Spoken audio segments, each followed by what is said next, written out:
Hello everyone. इस video lecture से हम एक सीरीज स्टार्ट कर रहे हैं जिसका नाम रहेगा टॉपर्स क्रैश कोर्स 60 डेज। इस टॉपर्स क्रैश कोर्स में आपको हम कहेंगे सामाजिक विज्ञान यानी कि एसएसटी के जितने भी 4 सब्जेक्ट्स हैं, हिस्ट्री, पॉलिटी, ज्योग्राफी और इकोनॉमिक्स, इन 4 सब्जेक्ट्स की आपको पीवाईक्यू आपको कराए जाएंगे। जो भी पीवाईक्यू में इंपॉर्टेंट क्वेश्चन आंसर्स हैं प्लस कॉन्सेप्चुअल क्लियरिटी के साथ आपको कराए जाएंगे। इसके इतर आपको एक वीडियो मिलेगी जिसमें एमसीक्यू रहेंगे, जितने भी 15 से 20 एमसीक्यू। एमसीक्यू का क्या रहता है कि एमसीक्यू आप जितना सोल्व करोगे उतना आप अच्छे से एमसीक्यू को टैकल कर पाओगे, वरना आपसे एमसीक्यू नहीं होंगे, क्योंकि ये प्रैक्टिस का गेम होता है। कोई भी अच्छे से अच्छा टीचर भी ये गैस नहीं कर सकता कि कौन सा पीवाईक्यू पूछा जाएगा, है ना। तो जितना आप एमसीक्यू प्रैक्टिस करोगे उतना आप क्या है एक तरीके से आपको प्रैक्टिस हो जाएगी और आप आराम से उसको कवर कर सकते हो। तो इस वीडियो में हम ज्योग्राफी का चैप्टर नंबर 1 संसाधन एवं विकास, इसके जितने भी टॉपिक से प्रीवियस ईयर में क्वेश्चन पूछे गए हैं उसको देखने की कोशिश करते हैं। तो चैप्टर का नाम है संसाधन एवं विकास। तो जो संसाधन एवं विकास है इसमें हम जानेंगे कि संसाधन क्या होते हैं, इनका विकास कैसे हुआ है और आज मानव ने इस विकास को कितने खतरे में डाल दिया है, वो सारी चीजें। पहली बात करते हैं संसाधन से आप क्या समझते हो। ये क्वेश्चन पूछा गया है कि संसाधन होते क्या है, व्हाट इज रिसोर्सेस। हमारे पर्यावरण में जितनी भी चीजें हैं, हम XYZ कोई भी चीज बात कर लें, जो हमारी आवश्यकताओं को पूरा करती हैं, वही हमारे लिए क्या है, संसाधन है। अगर वो हमारी आवश्यकताओं को पूरा नहीं करती तो हमारे लिए वो संसाधन नहीं है। तो हमारे पर्यावरण में उपलब्ध प्रत्येक वस्तु जो हमारी आवश्यकताओं को पूरा करती है उन्हें हम क्या कहते हैं, संसाधन कहते हैं। संसाधन बिना टेक्नोलॉजी के संसाधन नहीं बन सकता। भाई कोई भी चीज रॉ फॉर्म में है, अगर रॉ फॉर्म में कोयला है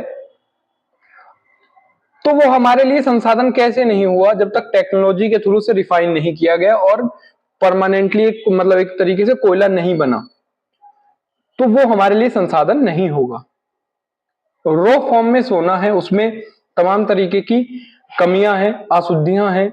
जब हम अशुद्धियों को रिफाइनी में रिफाइन करके एक प्योर सोना हम लोगों के पास प्रस्तुत करते हैं तो ही उसके लिए क्या है, वो हमारे लिए संसाधन होगा। तब जब तक कि हमारे पास टेक्नोलॉजी है तभी हम उस संसाधन को बना सकते हैं। तो टेक्नोलॉजी एक मेन फैक्टर होता है किसी भी संसाधन को बनने के लिए। दूसरा संस्था मतलब कि मान लो कि कोई इंस्टीट्यूशन है, कोयले की खदानों में तमाम तरीके की इंस्टीट्यूशन कार्य करती हैं। अगर अच्छी इंस्टीट्यूशन है तो गवर्नमेंट को लाभ होगा। गवर्नमेंट को लाभ कैसे होगा, क्योंकि जो भी इंस्टीट्यूशन काम कर रही है अगर वो घोटाला करेगी तो गवर्नमेंट को किसी भी प्रकार का लाभ नहीं होगा। अगर वो घोटाला नहीं करती है, अपनी ईमानदारी से काम करती है, तो उसको गवर्नमेंट और गवर्नमेंट के साथ साथ लोगों को भी क्या होगा, फायदा होगा। सांस्कृतिक मान्यता का मतलब होता है कि जो हमारी संस्कृति है वो भी अलाउ करे।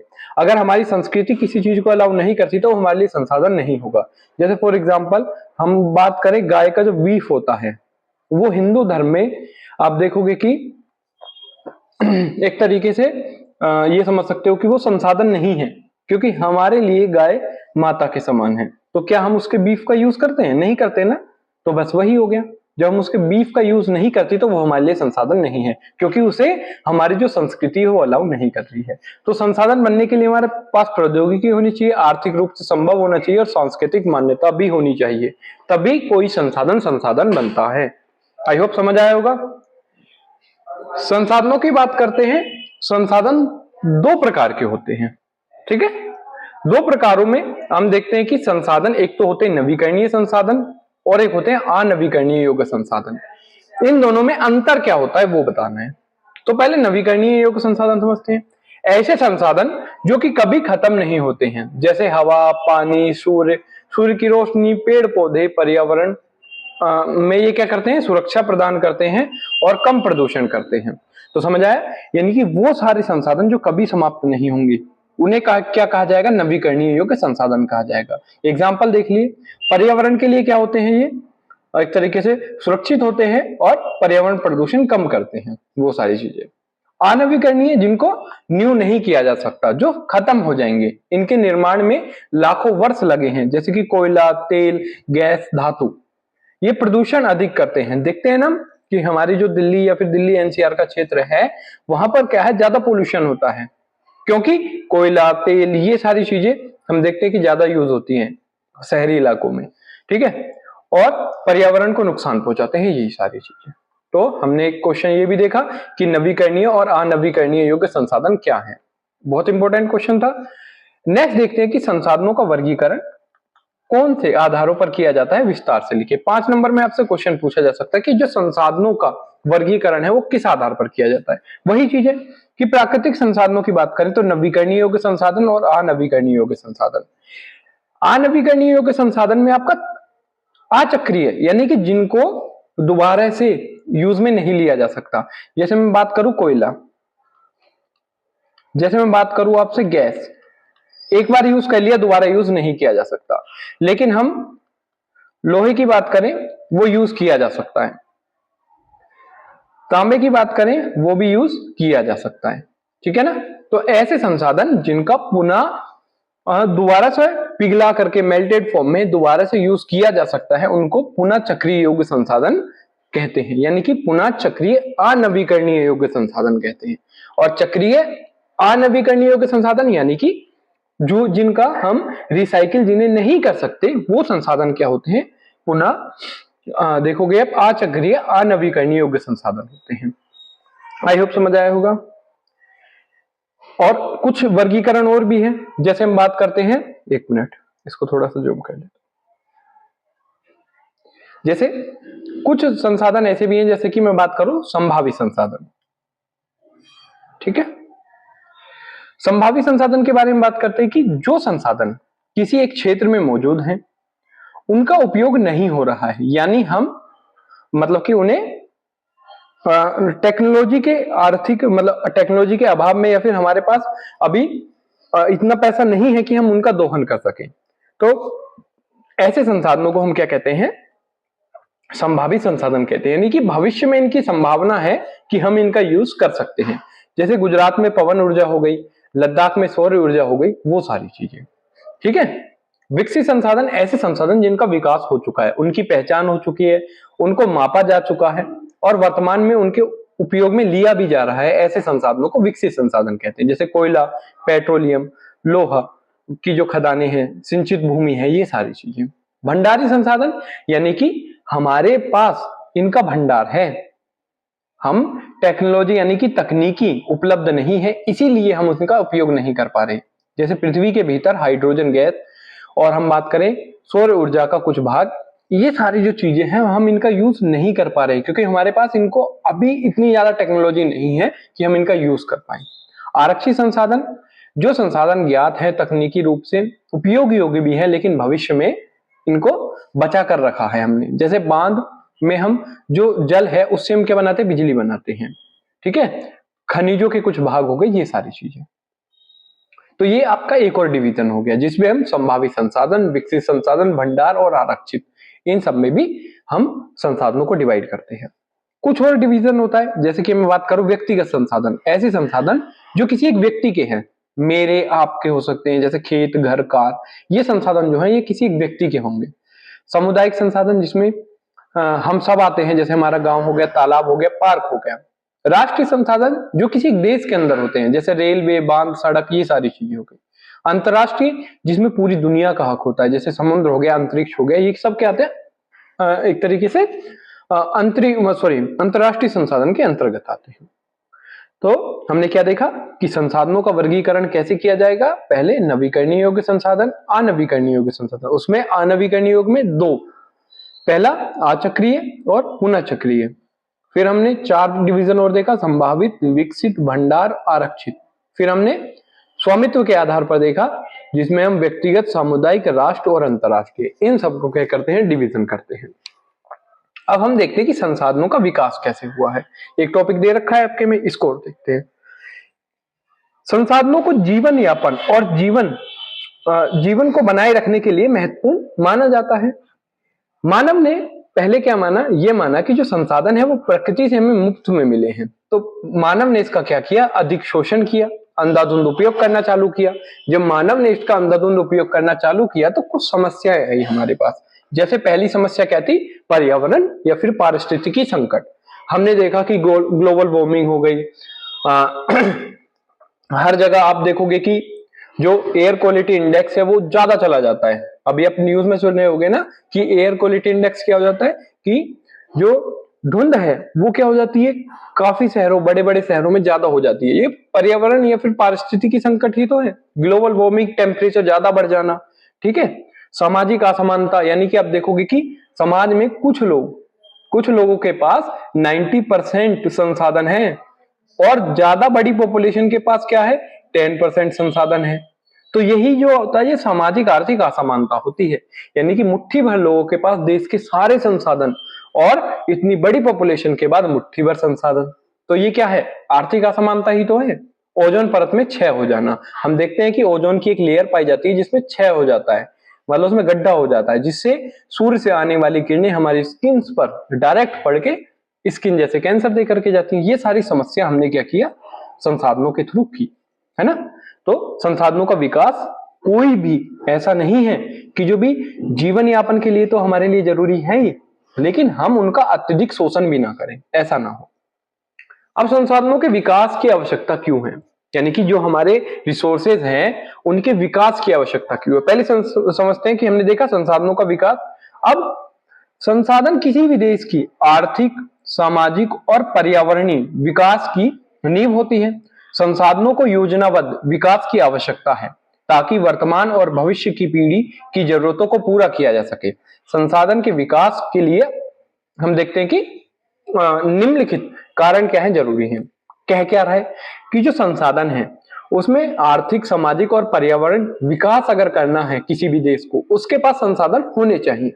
संसाधनों का योजनाबद्ध विकास, यानी कि हम प्लानिंग करें, प्लानिंग करके जो भविष्य की पीढ़ी है उसके लिए भी संसाधन रहे और आने वाली पीढ़ी के लिए भी संसाधन रहे, इसी को क्या कहेंगे, हम संसाधनों का विकास कहेंगे।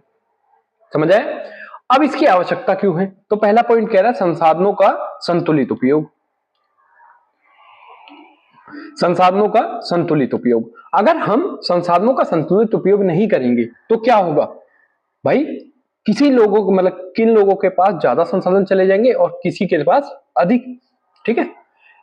और ये भी हो सकता है कि अगर हम संतुलित विकास करते हैं तो हमारे क्षेत्र में जो जो संसाधन है हम उसका डिवीजन क्या कर सकते हैं, बहुत अच्छी तरीके से कर सकते हैं। जैसे ये क्या कह रहा है, कई क्षेत्रों में कुछ संसाधन बहुत अधिक मात्रा में है, कुछ क्षेत्रों में बहुत कम। विभिन्न विभिन्न क्षेत्रों में संसाधनों का संतुलित वितरण और उचित उपयोग किया जाना चाहिए। मतलब कि हम अगर इस एरिया वाले संसाधन को इस एरिया में पहुंचा देंगे तो हम संतुलित विकास कर सकते हैं, यानी कि इसका भी विकास हो गया और इसका भी विकास। यहाँ पर जल है, यहाँ पर जल नहीं है, तो यहाँ पर पहुंचा दिया, इसका भी विकास हो गया और इसका भी विकास। अंधाधुंध उपयोग के, मतलब अंधाधुंध उपयोग को रोकना।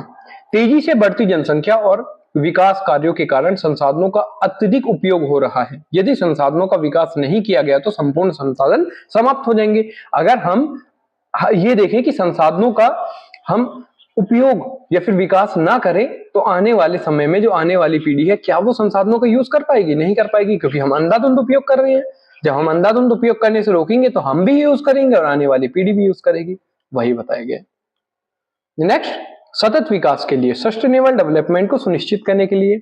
सस्टेनेबल डेवलपमेंट क्या होता है, वर्तमान आवश्यकताओं को पूरा करते हुए भविष्य की पीढ़ी के लिए भी संसाधनों को क्या करना, जुटाना।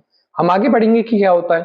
तो हमने पहला क्या देखा, संसाधनों का संतुलित उपयोग, ये आपके कीवर्ड्स हो सकते हैं, इनको याद करना है। ठीक है। दूसरा, अंधाधुंध उपयोग को रोकना, सतत विकास करना। आर्थिक विकास और रोजगार के लिए संसाधनों के विकास से कृषि, उद्योग, खनिज, परिवहन आदि के क्षेत्र में विकास होता है। जब इनके क्षेत्र में विकास होगा तो कहीं ना कहीं हमको क्या मिलेगा, रोजगार मिलेगा, वो कहा जा रहा है। वैज्ञानिक तकनीक और आधुनिक सुविधाओं के लिए उपयोग, संसाधनों के विकास के लिए तकनीक, शोध, नवाचार उपयोग किए जाते हैं। तो हमें अगर संसाधनों का उपयोग करना है तो हमें तकनीक, शोध और नवाचार भी आएगा हमारे अंदर। तो ये भी क्या होता है, संसाधनों के विकास के लिए आवश्यक होता है। तो हमने 5 पॉइंट जाने। पहला क्या है, संसाधनों का संतुलित उपयोग, यानी कि इस तरीके से विकास करना कि दूसरे क्षेत्र के लोग भी उसका फायदा उठा सकें। अंधाधुंध उपयोग को रोकना, सतत विकास करना, आर्थिक विकास और रोजगार, आधुनिक तकनीक और आधुनिक सुविधाओं के उपयोग के लिए भी संसाधनों का क्या होता है, उपयोग किया जाता है। जैसे हम बात करें, इसमें एक एग्जांपल ले सकते हैं लिथियम का। लिथियम की जो बैटरीज हैं आज वो हम देखते हैं कि इलेक्ट्रिक व्हीकल्स में यूज हो रही हैं। तो हमने जो लिथियम है वो एक संसाधन है वैज्ञानिक तकनीकी का और आधुनिक सुविधाओं का उपयोग किया ना उसके थ्रू, वही बताया गया है। अब देखते हैं कि सस्टेनेबल डेवलपमेंट क्या होता है, सतत विकास क्या होता है। सतत पोषणीय विकास इस समस्या का समाधान के रूप में मतलब कि सतत पोषणीय विकास क्या होता है कि हम संसाधनों का उपयोग इस तरीके से करें कि हमारी जो वर्तमान पीढ़ी है वो भी संसाधनों का यूज कर सके और आने वाली पीढ़ी भी उसका क्या कर सके, यूज कर सके। इस तरीके से हम संसाधनों का उपयोग करेंगे। संसाधनों के उपयोग जो कि न केवल वर्तमान की पीढ़ी के लिए आवश्यक है बल्कि भविष्य की जो आने वाली पीढ़ी है उनके लिए भी आवश्यक है। इसी को क्या कहते हैं, सस्टेनेबल डेवलपमेंट कहते हैं। ठीक है ना। ये कॉन्सेप्ट कहां से आया, रियो सम्मेलन 1992 में हमने एक एजेंडा 21 डिसाइड किया। रियो सम्मेलन में, इसे पृथ्वी सम्मेलन के नाम से भी जाना जाता है, यूएनडीपी के नाम से भी इसे जाना जाता है। इसको 1992 में ब्राजील के रियो डी जनेरियो शहर में आयोजित किया गया। 158 देश इसमें क्या हुए, शामिल हुए। एजेंडा 21 वैश्विक कार्य योजना है जो कि रियो सम्मेलन से ही आई थी। इसमें आप देखोगे कि इसका उद्देश्य है 21वीं सदी में पर्यावरण, समाज और आर्थिक समस्याओं के समाधान हेतु सतत विकास को बढ़ावा देना। यानी कि जो हम पर्यावरण को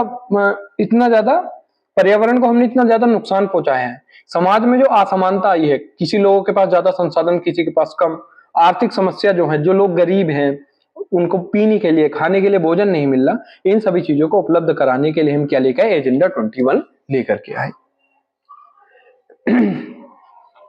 नेक्स्ट देखते हैं कि संसाधन नियोजन क्या है। संसाधन नियोजन की आवश्यकता और संसाधन नियोजन के प्रमुख चरणों का वर्णन करना है। नियोजन क्या होता है, प्लानिंग क्या होता है, मतलब हम संसाधनों का विवेकपूर्ण उपयोग सुनिश्चित करने के लिए नियोजन अत्यंत आवश्यक होता है। प्राकृतिक संसाधनों का सही और समझदारी से उपयोग और योजना बनाना ही क्या कहलाता है, संसाधन नियोजन कहलाता है। यानी कि हम क्या बनाएंगे, प्लानिंग बनाएंगे, योजना बनाएंगे कि उसका किस तरीके से सही से यूज करना है, समझदारी से उपयोग करना है, वही क्या होता है, संसाधन नियोजन होता है।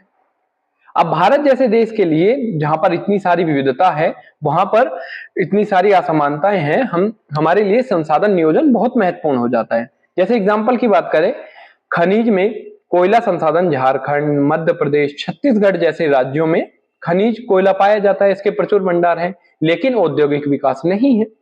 जब औद्योगिक विकास नहीं है तो हमें ये प्लानिंग करनी होगी कि इस वाले एरिया यानी कि छत्तीसगढ़, मध्य प्रदेश, इन वाले एरिया से हम संसाधनों को लेकर के उन एरियाज में पहुंचाए जहां पर टेक्नोलॉजी उपलब्ध है। या फिर ये भी कर सकते हैं कि जिन राज्यों में टेक्नोलॉजी उपलब्ध है उनसे टेक्नोलॉजी हम इन राज्यों में पहुंचाए और संसाधनों को क्या कर सके, अच्छी तरह यूटिलाइज कर सके।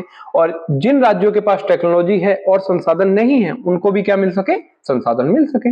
हो सकता है ये।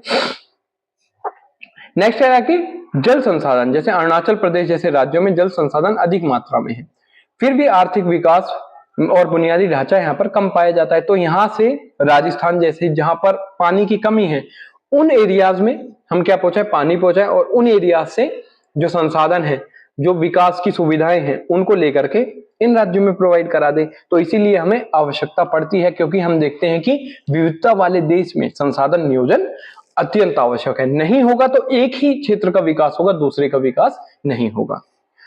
संसाधनों की पहचान, अब देखो इसमें 3 क्वेश्चन पूछे गए हैं। संसाधनों का नियोजन क्या होता है बता दिया, आवश्यकता क्यों है, भारत जैसे देश के लिए तो और आवश्यक है जहां पर इतनी सारी विविधता पाई जाती है। इसके चरण भी बताने हैं कि चरण कौन से होते हैं। तो पहला चरण होता है संसाधनों की पहचान करना, उनकी सूची बनाना, पता लगाना कि संसाधन कितनी मात्रा में है, किसी भी क्षेत्र में कौन से संसाधन उपलब्ध हैं, जैसे पेड़ पौधे, पानी, मिट्टी, खनिज, मानव संसाधन आदि। इनकी मैपिंग करनी, इनका सर्वे करना, रिपोर्ट बनाना, इनके माध्यम से किया जाता है।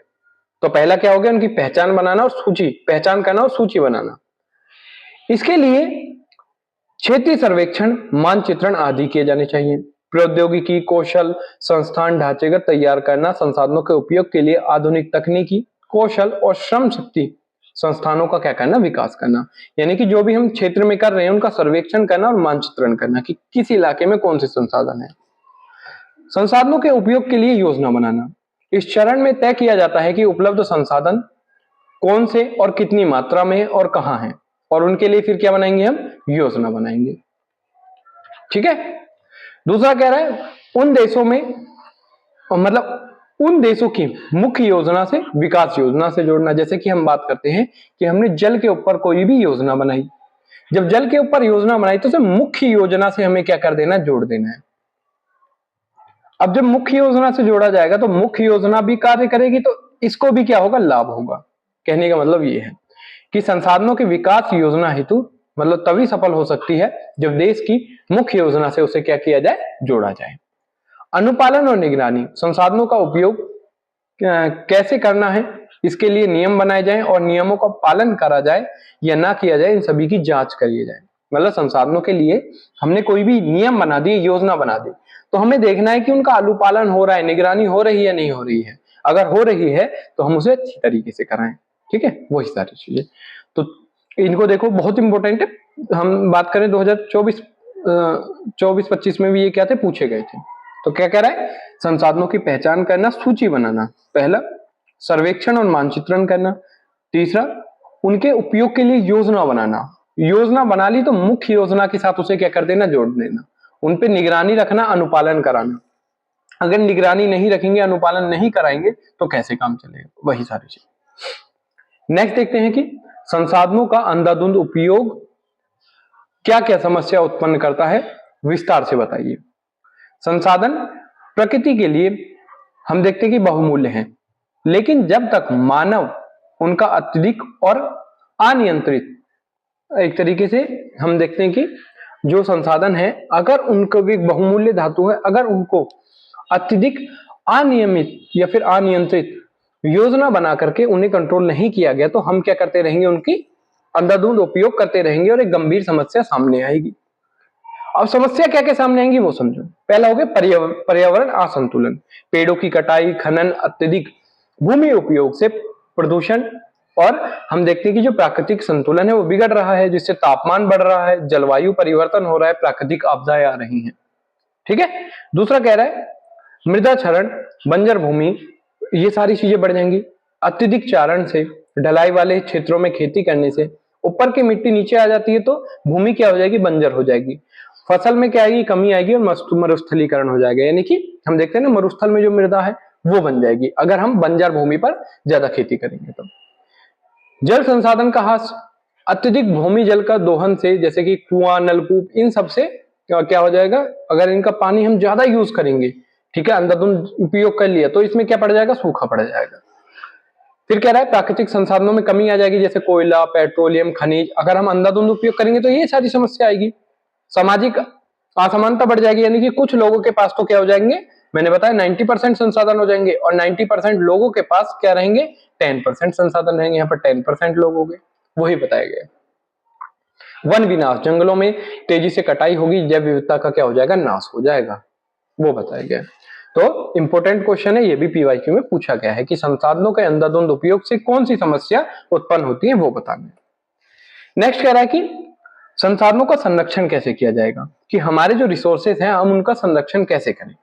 तो संसाधनों का संरक्षण का मतलब है जो संसाधन है उनका सावधानी पूर्वक, सीमित और समझदारी से उपयोग करना, और भविष्य की पीढ़ी के लिए बचाए रखने को ही क्या कहते हैं, संसाधन संरक्षण कहते हैं।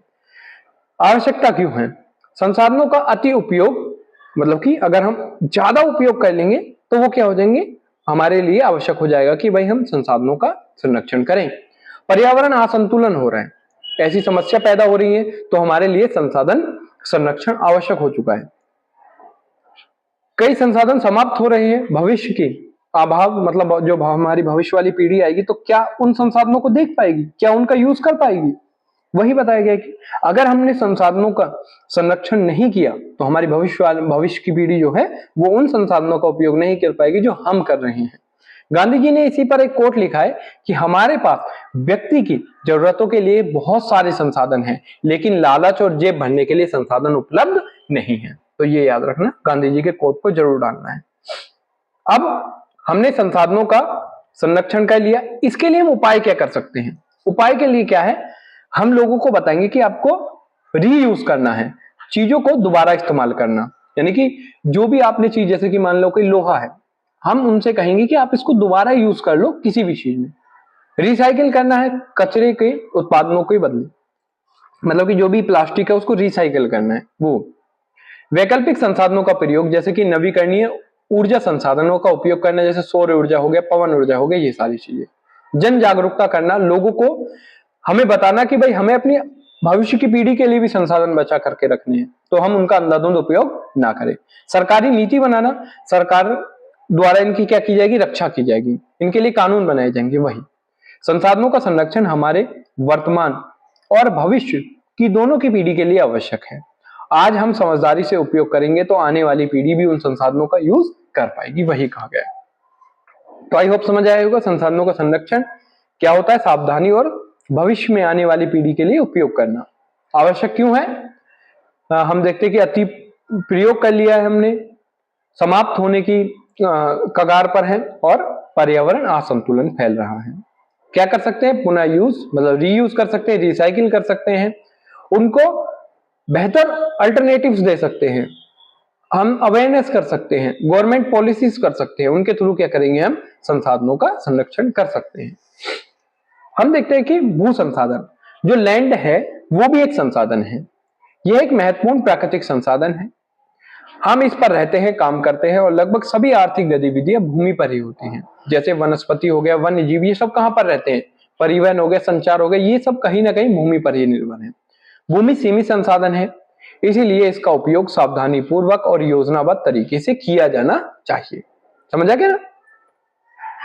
अब हम देखते हैं कि लैंड जो है उसका यूज कहां कहां पर है। आप देखोगे कि हमने देखा मैदान जो है वो 43% है, यानी कि इस वाले पूरे एरिया में 43% में मैदान है। पर्वत 30% है, ये वाला पूरा जो एरिया है वो मैदानों का है 30%। पठार कितने प्रतिशत है, 27%। और छोटे द्वीप भी हैं जो कि पर्यटन के लिए महत्वपूर्ण है। मैदानों में हम कृषि करते हैं, उद्योग करते हैं और काफी सारी चीजें होती हैं जो मैदानों पे की जाती हैं। पर्वत नदियों के स्रोत होते हैं, पर्यटन और पारिस्थितिकी के लिए महत्वपूर्ण होते हैं। पठार खनिज, जीवाश्म ईंधन और वनों में समृद्ध होते हैं, वही सारी चीज। अब भूमि से आपसे लिख करके ले लो, 1 नंबर में एमसीक्यू में ये क्वेश्चन पूछा जाता है, इसके लिए 3 स्टार लगाइए इस पर। जैसे मैं बात करूं आपकी, कृषि के लिए कुछ भूमि होती है, उन भूमि के टर्मिनोलॉजी से आपसे क्वेश्चन पूछे जाते हैं। जैसे बंजर भूमि आपसे पूछ ली जाए क्या होगी, इस पर खेती नहीं की जा सकती, इस पर इमारतें, सड़कें और उद्योग ये सब लगे होते हैं, इसीलिए इसे बंजर भूमि कहा जाता है, यानी कि ये कृषि के योग्य नहीं है। गैर कृषि योग्य भूमि, कृषि योग्य बंजर भूमि जहां 5 साल से अत्यधिक समय पर किसान मतलब खेती नहीं की गई है, उसे गैर कृषि योग्य भूमि कहते हैं, यानी कि अब उस पर खेती नहीं हो सकती है।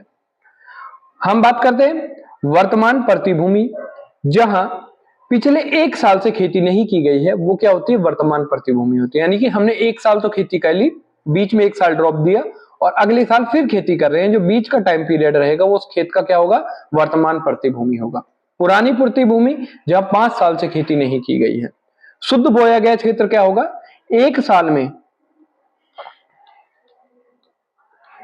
में हम देखते हैं जितनी भी हम फसल बोते हैं और काटते हैं वो क्या होता है, हमारा शुद्ध बोया गया क्षेत्र होगा। ये 5 टर्मिनोलॉजी आपके लिए बहुत इंपॉर्टेंट है, आपके पीवाईक्यू में ये पूछी गई है।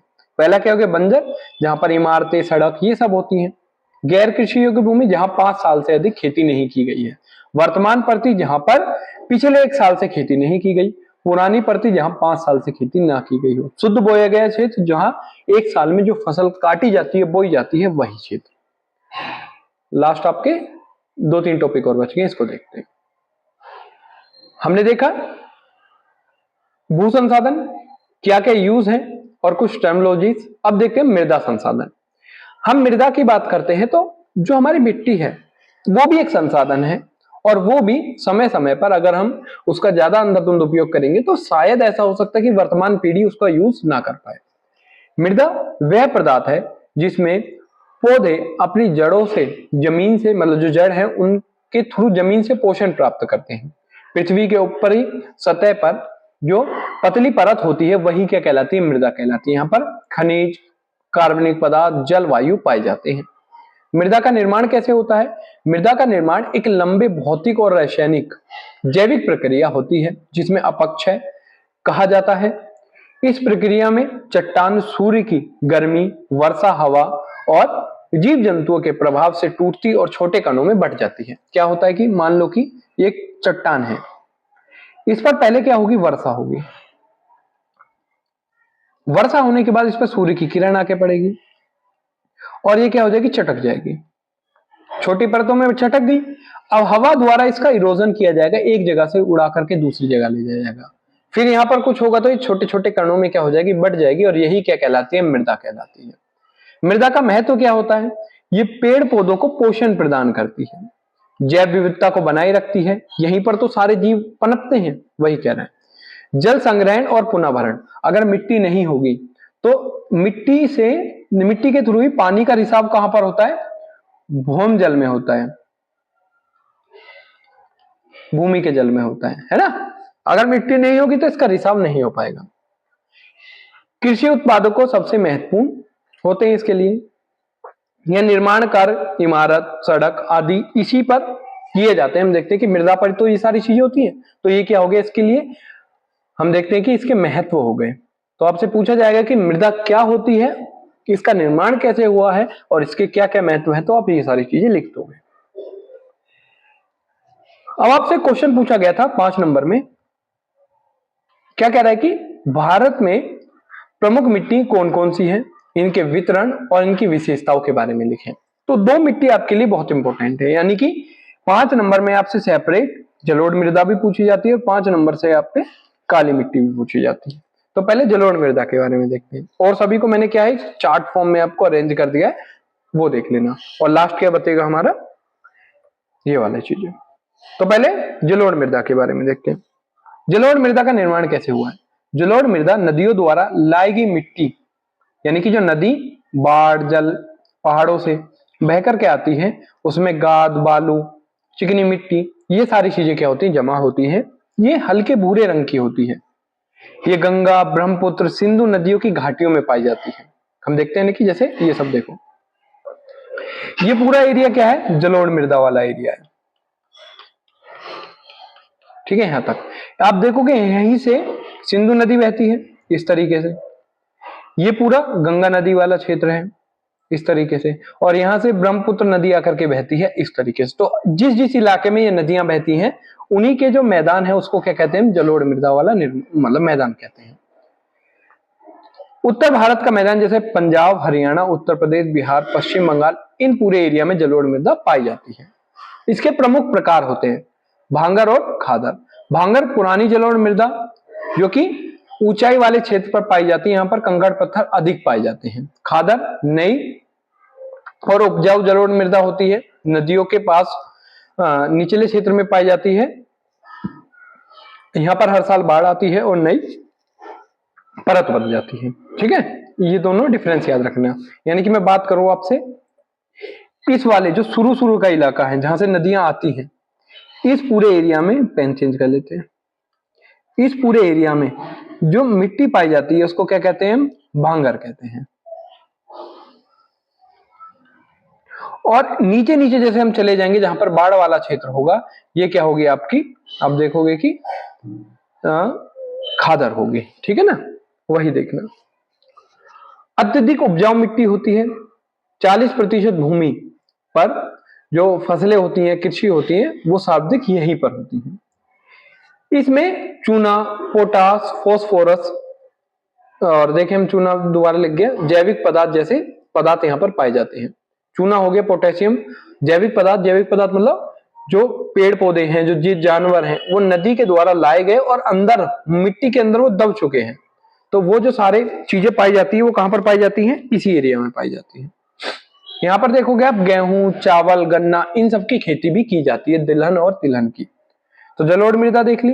काली मिट्टी, यह मृदा काले रंग की होती है, इसलिए इसे रेगुर मृदा के नाम से भी जानते हैं।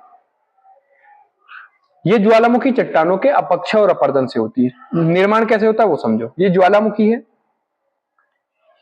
जो लावा है वो बाहर आया, बाहर आकर के ठंडा होगा, ये एक परत बना लेगा इस तरीके से। जो ये परत बनाता है और इसमें अपक्षय और अपर्दन होता है, मैंने बताया पहले क्या होगी, वर्षा होगी, दोबारा सूर्य की जो किरण है वो आकर के पड़ेगी, ये चटक जाएगी, और चटकने से आप देखोगे कि इसमें दरारें पड़ जाती हैं, और दरारें पड़ने से ही पानी जब अंदर जाता है तो ये चिपचिपी हो जाती है, और ये खुद से जुतने वाली मृदा भी कही जाती है इसको। देखो इसमें क्या है, बेसाल्टिक चट्टानों के विघटन से बनता है, यानी कि जो चट्टान जो लावा होता है वो कौन सा होता है, बेसाल्टिक लावा होता है। इसके जो चट्टान है इसके विघटन से ये बनती है।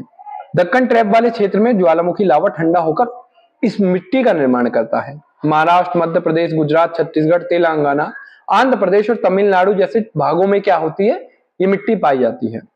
काली, चिकनी और भूरी मृदा होती है, नमी को लंबे समय तक बनाए रखती है, गर्मियों में फट जाती है और वर्षा आने से क्या हो जाती है, चिपचिपी हो जाती है। मैंने बताया आपको वही सारी चीजें हैं। इसमें चूना, आयरन, मैग्नीशियम, एल्यूमिनियम और पोटाश की अधिकता पाई जाती है। फॉस्फोरस की कमी इंपॉर्टेंट है, ये आपसे एमसीक्यू में पूछा जा सकता है कि काली मिट्टी में किस चीज की कमी पाई जाती है, तो आप क्या बताओगे, आप फॉस्फोरस की कमी पाई जाती है। यहाँ पर जो प्रमुख फसल होती है वो कपास होती है, कपास की प्रमुख फसल होती है, इसीलिए इसका कपासी मृदा के नाम से भी जाना जाता है। या फिर रेगुर मृदा आपसे पूछा जाए तो वो कौन सी होगी, काली मिट्टी की होगी।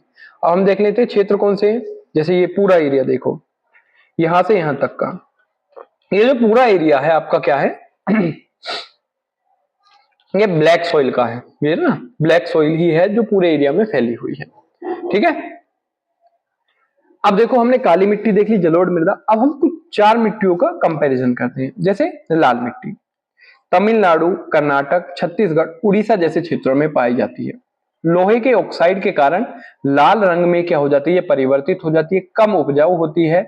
और आप एक मिनट से हाईलाइट कर देता हूं सारे पॉइंट्स को ताकि आपको समझ आए।